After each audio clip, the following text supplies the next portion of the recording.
Hello, magandang hapon po sa inyong lahat. Purihin ang Panginoon at nagpapasalamat po tayo sapagkat narito po tayo sa programa ng Ayon sa Biblia. At dito po ay tinatalakay po natin ang mga usapin tungkol sa ating pananampalataya. At kasama niyo po ang inyong abang lingkod, Bishop Sherwin Serrano. Kasama po natin si Reverend Romy Ampatin. At nandito po tayo ngayon mula po dito sa Nine Waves. Dito po sa Montalban ay patuloy ang pag-aaral ng mabuting balita. Kasama ng maraming pastor. Kanina po ay nagkaroon tayo ng malaking banding dito kasama ng mga kamanggagawa natin sa ubasan ng Panginoon.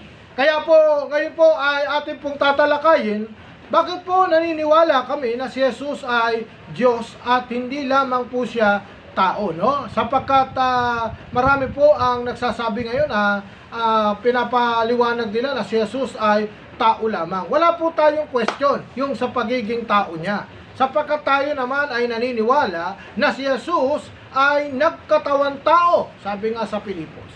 Pero ang question po dyan ay kung si Jesus ba ay Diyos o hindi Diyos. Diyan po ang ating tatalakayin po sa hapong ito. At kasama po natin ngayon ang ating kamanggagawa, si Reverend Romy Ampatin. Reverend Romy, bumati muna kayo at sabihin nyo na rin po, bakit po, ano po ba ang paniniwala nyo tungkol kay Kristo?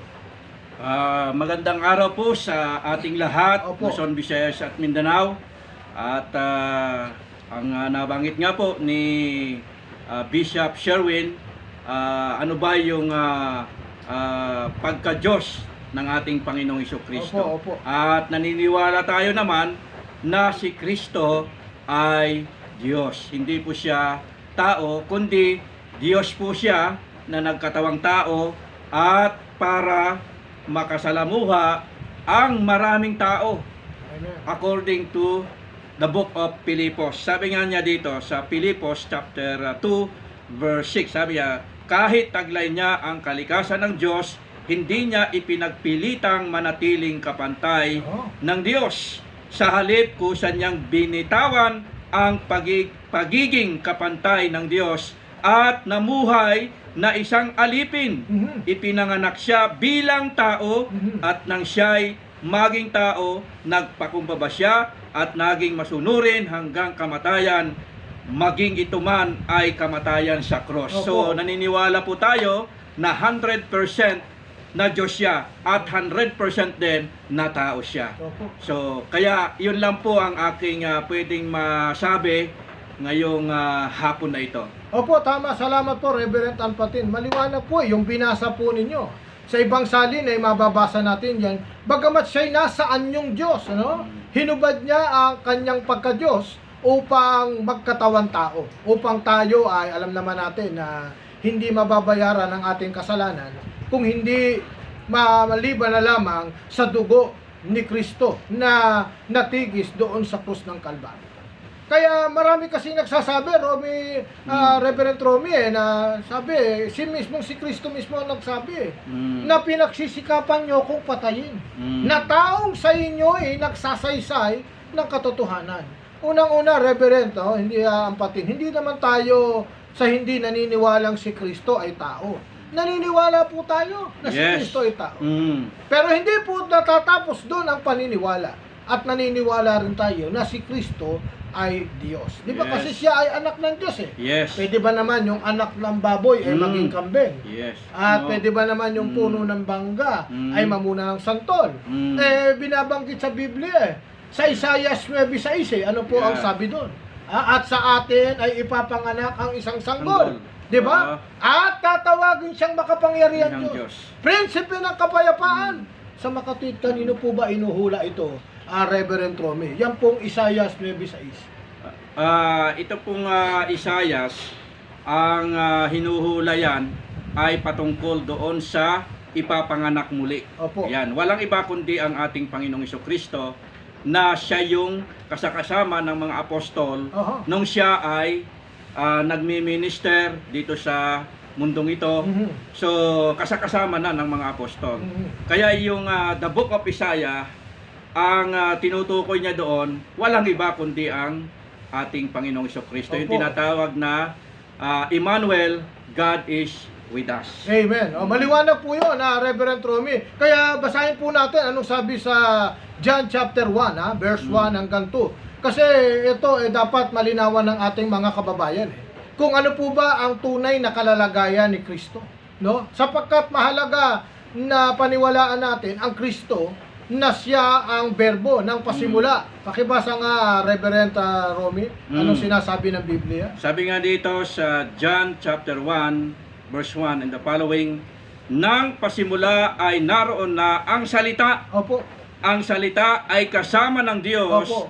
At ang salita ay Sa Diyos. makapit, ano po ang kahulugan po sa inyo yan, Reverend Romy? So walang ibang tinutukoy dito kundi ang ating Panginoon. Walang ibang salita kundi ang ating Panginoon. Opo. Siya mismo ang salita. Aha. Walang iba kundi ang makapangyarihang manlilikha na nagligtas sa atin mula sa kasalanan at binigyan tayo ng tamang direction para sa ganon maging tapat tayo sa Kanya at maligtas Amen. mula sa kasalanan. Amen. Kaya may binabanggit doon, taas po natin yung basa. Sa 14, ano po ang binabanggit doon? Doon pa rin sa 1, chapter 1, verse 14. Yan, Ibasa. sabi niya rito sa verse 14, naging tao Opo. ang salita Opo. at nanirahan sa piling namin. Opo. Nakita namin ang kaluwalhatiang tunay na Kanya bilang kaisa-isang anak Opo. ng Ama.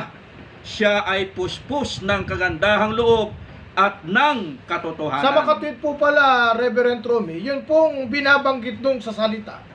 Ang sabi ron sa 14 ay naging Tao. Sa makatwid, hindi pala dating tao. Yes. Kasi sabi, naging tao Naging O tao. ano pong paliwanag niyo po dyan sa 14? Ang sabi nga po dito sa John chapter 1 verse 14, naging tao ang salita. Ibig sabihin, walang ibang taong iyon kundi ang ating Panginoong Jesucristo Amen. na nanirahan sa piling namin. Opo. Yan. Nakita namin ang kaluwalhatiang tunay na Kanya bilang kaisang-isang anak ng Ama. So wala namang ibang anak ang Ama kundi ang ating Panginoong Jesucristo. Opo. Yun yung nagkatawang tao. Opo. Na siya yung naging salita nung narito siya sa ibabaw ng lupa.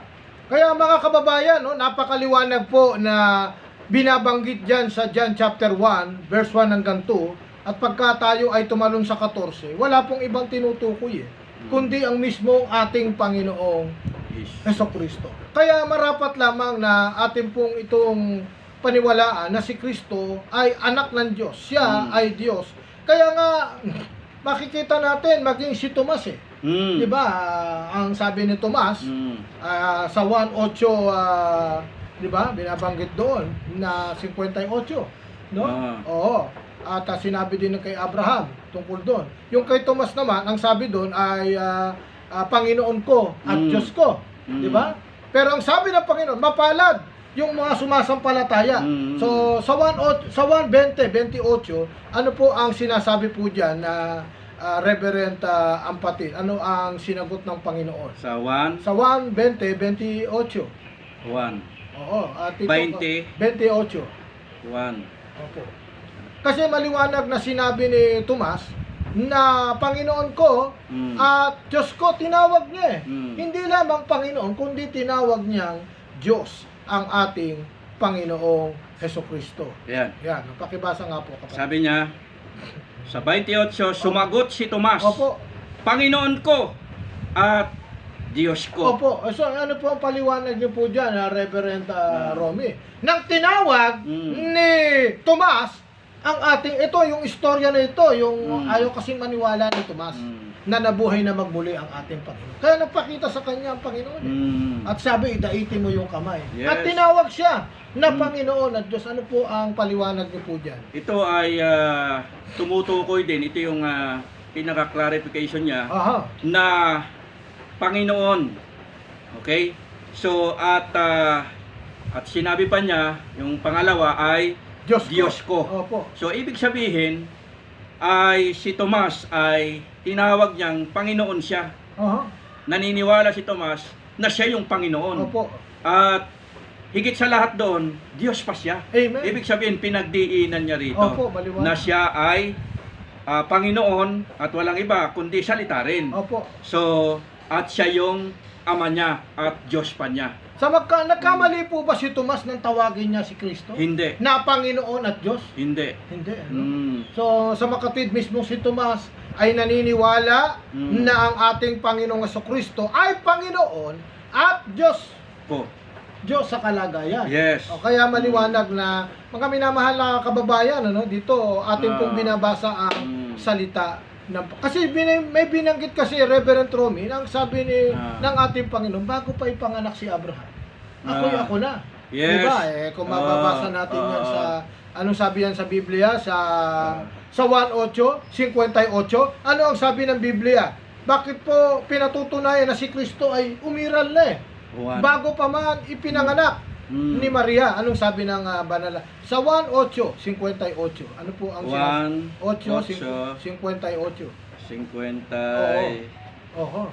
Kasi dito kailangan mabigyan natin ng referensya ang ating mga kababayan patungkol sa ating Panginoon. Yan. Sabi niya rito, sumagot si Jesus, Opo. pakatandaan ninyo, bago pa ipinanganak si Abraham, ako na. Sa makatwid, ano po ang sinasabi ng Biblia? Ano ang pakahulugan po niyang kapatid Reverend Romy? Ibig sabihin, ang clarification niya dito ay si Kristo, siya na yon. Bago pa ipinanganak si Abraham, ako na. Ibig sabihin, naroon na si Kristo sa lumang Kasama tipan. na. Kasama na Opo. ni Kristo sa Opo. lumang tipan. Ako. Kaya binabanggit niya rito na pakatandaan ninyo, bago pa ipinanganak si Abraham, ako na. Ibig sabihin, si Kristo yon. Opo, umiiral na. Yes, umiiral na. Kaya yung mga talata na ating binitawan mula pa kanina, Yes. Reverend Romy, nagpapatunay na si Kristo ay Diyos Yes. Kaya anong sinabi sa Genesis chapter 1, verse 26? No, kaya nga mga minamahal na kababayan, 100% naniniwala po kami na si Jesus ay hindi lamang tao, kundi siya ay Diyos sa kalagayan. Sapagkat maraming talata sa Biblia Yes. na binabanggit. At ang sabi nga dito sa Genesis chapter 1, verse 26, sabi niya.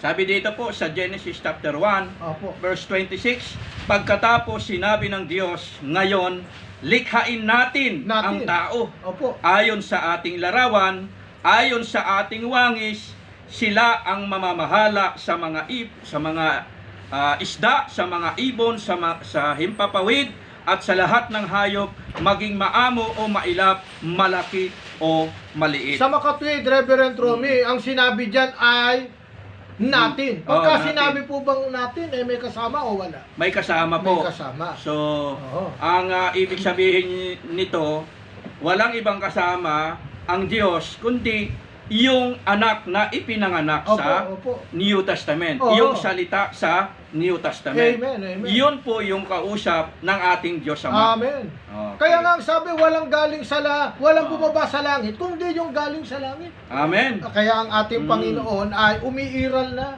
Yes. Bago pa man ipanganak ni Maria, sapagkat si Kristo ay kasama na ng Ama, mula pa sa pasimula, sabi nga kanina sa binasa natin bago pa ipanganak si Abraham, ako na. So dito, Amen. Reverend Romis, nawa yung mga tagapakinig natin ay nalinawan sila, no? Lalo na yung mga nanonood ngayon, mula Luzon, Visayas at Mindanao, ay kasang kaman ngayon, mga OFW, maliwanagan po tayo na si Kristo po na ating Panginoon ay hindi lamang basta tao. Amen. Siya po ay nagkatawang tao. Iba kasi yung nagkatawang tao sa tao Yes. Diba? Pagka sinabing nagkatawang tao, hindi ka dating tao. Yes. May kalagayan ka. May So, kalagayan ano ka. po ang huling pananalita nyo, Reverend Romy, bago tayo magpaalam? At naniniwala po ako sa mga manonood at nakikinig ng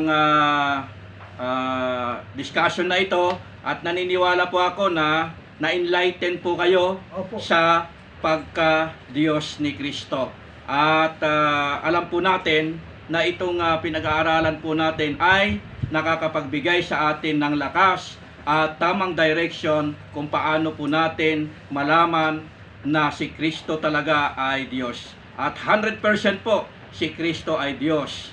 Iyon po ang pinakamahalaga sa lahat ng ating mga gagawin o ministry na talagang palitawin natin si Kristo ay Diyos. Amen. Maraming salamat po. Salamat po, at dito po sa mga talata, hindi po namin hangad na saktan ang kalooban po Yes. ninyo. Ang mahalaga ay mailahad po namin sa pamamagitan po ng programang ito ang katotohanan, sapagkat ang sabi ng Biblia, makakalaya tayo kung alam natin ang katotohanan. The truth will set you free. Amen. Sa mga talata na atin pong Praise the ibinigay, mainam na buksan nyo po ang inyong Biblia Yes. at basahin nyo po yung mga talata na amin pong binanggit at pag-aralan nyo at hilingin nyo sa Panginoon na bigyan tayo ng karunungan. Amen. Sa mga kababayan, pansamantala Yes. muna po tayo magpapaalam. Muli, maraming salamat po, Maraming Reverend salamat din po. Romy Ampatin, sa mga salita na ating pinag-usapan. At salamat po. Kung meron po kayong tanong, meron po kayong question, sulatan niyo po ako sa mga messenger at atin pong sasagutin po yan Amen. dito po sa ating programang Ayon sa Biblia. So, Amen. pansamantala po, magpapaalam muna po kami ng aming kaibigan, ng ating kapatid, si Reverend Romy Ampatin. Magkita-kita tayo muli Yes. sa ating mga susunod na pagbo-broadcast. Yes. Mula po dito sa Montalban, sa Nine Waves, kami po ang inyong mga kaibigan, mga kapatid, dito po sa programang Ayon sa Biblia. Maraming salamat Yes. po at magandang hapon sa inyong lahat. Amen. Praise the Lord. Hallelujah.